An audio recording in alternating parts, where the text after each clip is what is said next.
obviously didn't turn out quite how we wanted it to, but up until the first crash there in qualifying, I think through 3 laps we were sitting 11th on the board. So was proud of how that month went. We were probably a little bit underfunded, weren't quite prepared. It was Sarah Fisher, Hartman Racing, and everybody over there did a fantastic job to put a primo piece out there.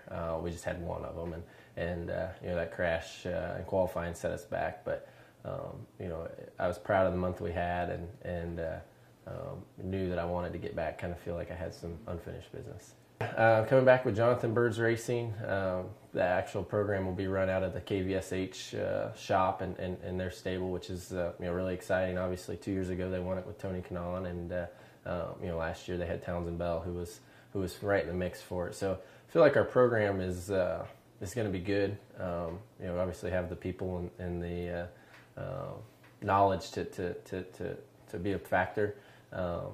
Excited about it. I feel like Jonathan Byrd's Racing and all their folks over there have kind of found myself a home there. They like the short track stuff. That's what they come from. They took Vogler to the 500, and a lot of other Stan Fox, a lot of other short track stars back in the 80s and 90s from the short tracks to the speedway. So to be a part of that heritage and history is going to be a lot of fun. And obviously the goal is always to win it, but feel like if we can have a strong showing this year, we can continue to build on it each year and be a factor for years to come.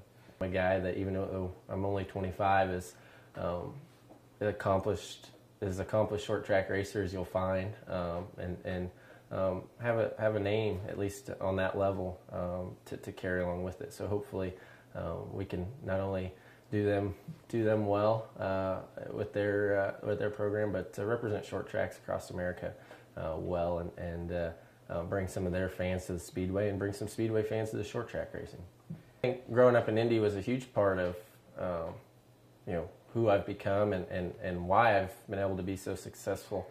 There's few places where we can race 4 or 5 times a week come the summer.